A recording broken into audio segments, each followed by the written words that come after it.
All right, let's get into it. When we think about the first American colonies, it's easy to imagine it as just one single story.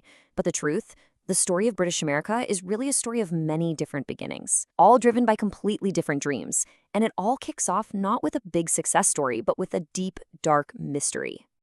I mean, seriously, just imagine it. You sail thousands of miles across a dangerous ocean, you start to build a new life from scratch, and then you just vanish without a trace.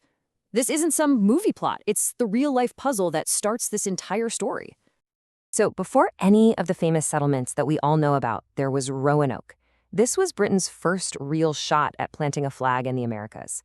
It was this incredibly bold experiment that ended in, well, one of history's greatest disappearing acts. The timeline here is just wild because it shows how fast it all went sideways. So in 1587, a group of 115 English colonists lands on the coast of what's now North Carolina. Their governor, a guy named John White, has to sail back to England to get more supplies.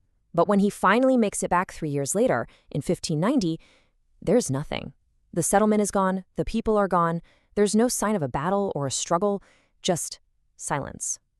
The only thing they found, the one single clue left behind, was this word carved into a post, Croatoan. What did it mean? Was it where they went? Was it a warning? It was the name of a nearby Native American tribe, but we still have no idea. The very first attempt at a British colony in America just evaporated. Now, after a total failure like Roanoke, you'd think they might have just given up. But nope, the next two big attempts to build a new world would actually stick. But here's the thing, they succeeded for two completely different reasons. One was all about gold, the other was all about God. So first, let's talk about Jamestown, down in Virginia. This place has a huge claim to fame. It was the first permanent British colony. And the goal here was dead simple: make money. These guys weren't families looking for a new home. They were fortune hunters, convinced they were going to find gold.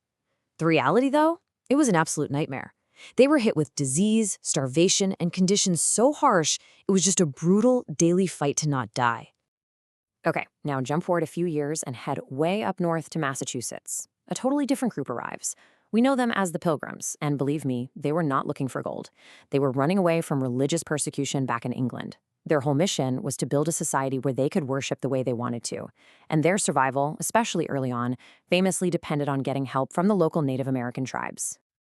So you see what's happening here? Right from the very beginning, we have two completely different blueprints for a new world. Jamestown, founded to make a buck, left a legacy of large-scale, for-profit agriculture. Plymouth, founded for freedom of belief, left a legacy of a society built around a shared moral code. These two competing ideas, commerce versus conscience, are going to shape literally everything that comes next. Of course, Jamestown and Plymouth didn't just stay as these two little dots on the map. They grew, they expanded, and eventually they started to merge into three very distinct colonial regions, each with its own personality, its own economy, and its own way of life. First up, we've got the New England colonies. These all basically grew out of that initial religious settlement at Plymouth. And pretty soon, this region included Massachusetts, Connecticut, Rhode Island, and New Hampshire. And this is where you can really see how geography is destiny. The soil in New England was rocky and thin, and the winters were long and brutal. Trying to run huge farms was a total non-starter. So what do? You turn to what you've got, and what they had were deep forests full of timber, great natural harbors for trade, and an ocean full of fish. They built an economy on shipbuilding, trade, and craftsmanship. Okay, before we jump to the next region, let's lock in a key term here, the breadbasket colonies. Honestly, that nickname tells you everything you need to know about what made them so important. That nickname belongs to the colonies that were literally in the middle: New York, New Jersey, Pennsylvania, and Delaware. This region became a true melting pot, way more diverse than New England. So unlike New England, which was stuck with rocks, the middle colonies hit the jackpot. They had amazing, fertile soil and a much nicer, more moderate climate.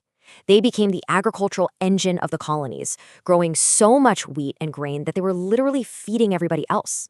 This area, especially Pennsylvania, which was settled by the peace-loving Quakers, also got a reputation for being tolerant and diverse. All right, now let's head south, where we find a whole different economic system built around a simple idea: the cash crop. This isn't about growing food to put on your own table. A cash crop is a plant you grow in massive quantities for one reason and one reason only: to sell it and make a lot of money. And that brings us to the Southern Colonies. This group of colonies, which started way back with Jamestown in Virginia and stretched all the way down to Georgia, developed a society that was, well, a whole different world. The climate in the South, those long, hot summers and mild winters, was absolutely perfect for growing those labor-intensive cash crops. This ideal weather led directly to the development of the huge farms we call plantations. And let's be crystal clear about something. This plantation economy was completely 100% dependent on the forced labor of enslaved people.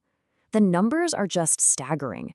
In some parts of the South, enslaved people made up more than half the entire population.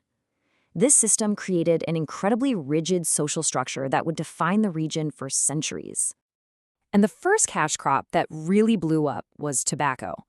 The profits were so insane that it essentially locked the South into this plantation model, creating an economy and a society that was fundamentally different from anything up north. So, what we've seen are three very different paths, all branching out from those first few settlements.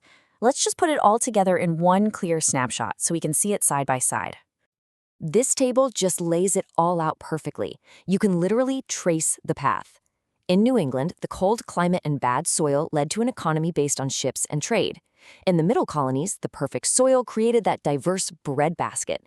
And down south, the hot climate gave birth to a plantation economy built on a strict slave-based social order. Three regions, three completely different worlds, all shaped by the land itself. When you look at it this way, it's so clear. From the very start, this was never going to be one single, unified place. It was always a patchwork quilt of different societies, each one created by its own unique environment, its own economy, and its own reason for being there in the first place. And that is the absolute biggest takeaway here. The whole idea of the colonies as this one single thing is just a myth. They were a collection of very different worlds, often rivals, each developing its own identity long before anyone even thought about becoming a single country. Which leaves us with a pretty massive question, doesn't it? When you try to build a single nation on such fundamentally different foundations, you've got commerce clashing with conscience, small farms versus giant plantations, a society built on free labor right next to one built on enslaved labor. Was a huge conflict down the road basically inevitable? Were the seeds of a future war planted right at the very beginning?